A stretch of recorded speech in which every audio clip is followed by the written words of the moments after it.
Et si je vous disais que le 4 avril, Paris n'a pas assisté à un concert, mais à une démonstration de puissance musicale?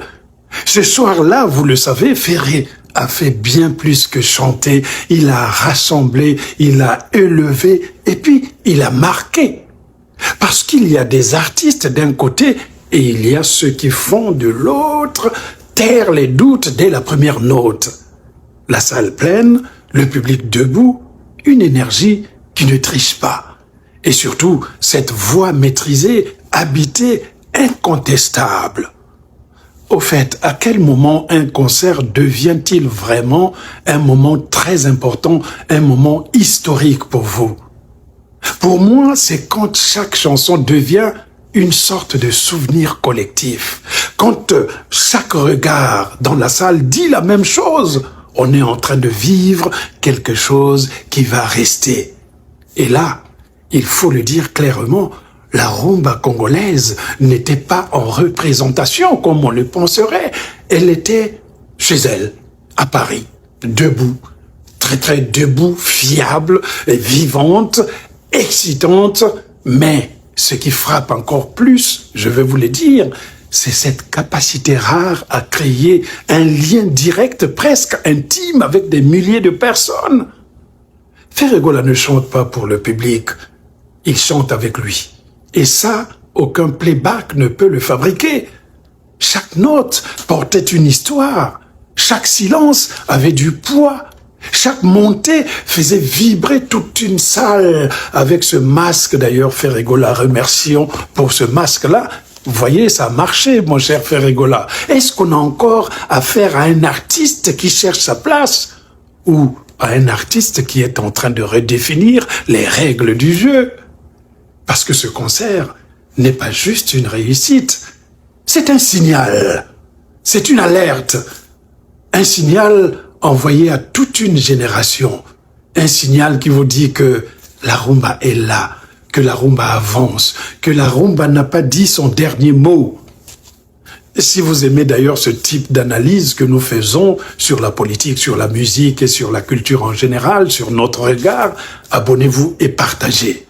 Mais je vous poserai une dernière question à laquelle nous allons tous répondre dans les commentaires. À quel moment avez-vous senti que ce concert dépassait le cadre d'un simple spectacle? Réponse dans les commentaires. Monsieur l'écrivain, professeur, docteur Alain Abankou, vous avez raison. Et belé à ba Congolais, baza kondima prouesse à Ferregola te, parce que baza ba warrior, baza ba fanatique à Wenrason, baza ba fanatique à héritier Watanabe. C'est eux qui sont en train de combattre la culture et la musique congolaise. Roga y compris, fanatique à Fali. Mais baza ko ignorer ce que tout le monde, même les médias français, accepter citer à Ferregola. Ferregola depuis 2024 jusqu'à aujourd'hui, a betela kibiso Adidas Arena double fois, a betel biso Genève Arena, a betel biso ING Arena, a betel biso Accor Arena.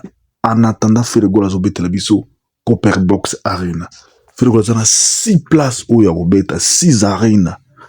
Tout ça est à palmarès na parcours à Ferregola. CV na Ferregola l'an 2026 est à plus lourd. Surtout bandi ko compter des événements où il fait à salir la musique congolaise. Depuis Ferregola beta qui stade de martyrs jusqu'aujourd'hui. Aucun artiste congolais où a sali angouema pesi goût ya musique. Tout monde qui na ING Arena. Ezalaki samedi, les 6, les 7 dimanche, ba Congolais ba kina ba boucherie, ba silisi ba côte, nyonso ya ngulu, brisser les côtes saki mbongo, les gens ba lataki, ba salon de coiffure, ba salon de beauté, et côte saki mbongo, maquillage, ainsi de suite, ba côte saki mbongo. Jusqu'aujourd'hui, ING Arena ils en a posé à Ferregola. Ville à Bruxelles, les ont poussé à Ferregola. Mais tellement que Batubili va messer dans le couta, va messer dans le mensonge, moyen Ferregola s'imposer la musique congolaise des athées.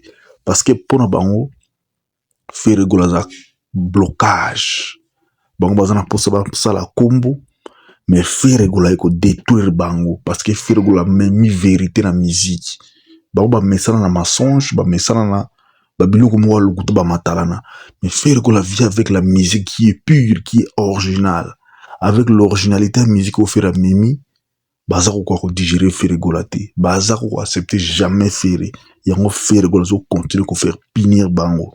Ferregoula punir bango na mon côté, mais Ferregoula punir bango na ba œuvre na ye. Ferregoula punir bango na public na ye. Parce que Ferregoula a un public aujourd'hui. Bato ebele bazo kanisa kino Ferregoula za artiste de nostalgie. Non, Ferregoula ce n'est pas une artiste nostalgique. Ferregoula za artiste et actualité. Ferregoula quand il fait quelque chose, tout le monde est d'accord avec ça. Tout le monde fait Ferregoula yedi biso bloqué za na musique. Avant tu bando beta musique mais musique ezaki na artiste ezalaki biso na ba business te. Artiste ezalaki biso ba bilamba te, ezalaki biso ba casquette te, ezalaki biso ba basket te, ezalaki biso même bière te, ezalaki biso même pas ba parfum. Mais Ferregoula est venu avec ça depuis 2024 jusqu'au jour. Ça fait déjà 2 ans. Ferregoula a innové musique na biso. À côté système qui nous a ba événement, mais na kozana ba bilamba. Na za ba boutique d'habillement. Bato bazo somba ba bilamba, bazo na ba concert, basomi ba chapeau, ba ina ba concert. C'est comme ça que la musique ezalaka pour ko marquer époque na yo. Mais tellement bato na ba obundisa Ferre, bazana lelo ba apporter na musique te, yango lelo Ferregoula za victime na bango. Po bandima Ferregoula ba moni ke so bandimi Ferregoula lelo, bango nde ba kozala na perte.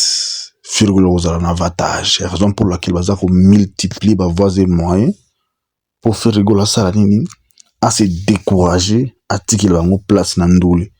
Mais Ferregoula na sagesse, na intelligence, na connaissance na ye, à côté la bino place te. Il vous avait dit abotama nango, azanango, akozala nango, akotite kozala nango, akotite pe kozala nango. Il est né avec cette étoile. Beaucoup quoi jamais quoi anéantir étoile. Et ça le quoi moins des opélas. Ferregoula zala moins des opélas, mais au bout on a sa table. Et comment ça toujours quand la lumière nango na sa table qu'on est comme on a. Vous avez un beau bim, ça veut quoi table beau tient à semer comment ça toujours c'est ça Ferregoula. Bino beau comprendre vérité. Mais vous comprendre des étoiles na vérité parce que nous avons pas Ferregoula don talent makambo ma lame ou belé. Vous combattre Ferregoula pour rien. Ferregoula aza étoile aza élite dit bobo ya Ferre bolinga Ferre bolinga te, c'est l'époque de Ferregoula. Ferregoula ça na pour ça beta stade de défense azana besoin pour beta stade de défense te. Ferregoula ça pena besoin pour beta ba Paris la défense arena te. Mais Ferregoula a un nom parce que kobima na Ferregoula ayeba na l'international zaki na nzembo ya franc congolais ayemba kisika moko ba Madilu ba Papa Wemba ba lokwa kanza bato à l'époque. À l'époque fallait na hériter beaucoup miso bango lelo ba yeba na raté bazar ba loto ba kilota otoboga. Mais Ferregoula zaki déjà vedette na télévision. Wenjo alama ya umutu franc congolais. Alors bino siko lokwa poza ba jaloux. Boye si mana Ferre mais bolimbo sa la place. Ferregoula sombi mutu ka vabino. Ferregoula sombi ndako vabino. Ferregoula zi document résident na Europe avant bino à l'époque déjà 2001. On a kino massa zaki déjà na boule bile koleka mais siko ozuri ngabo combattre et ko simbela bino te Ferregoula rien.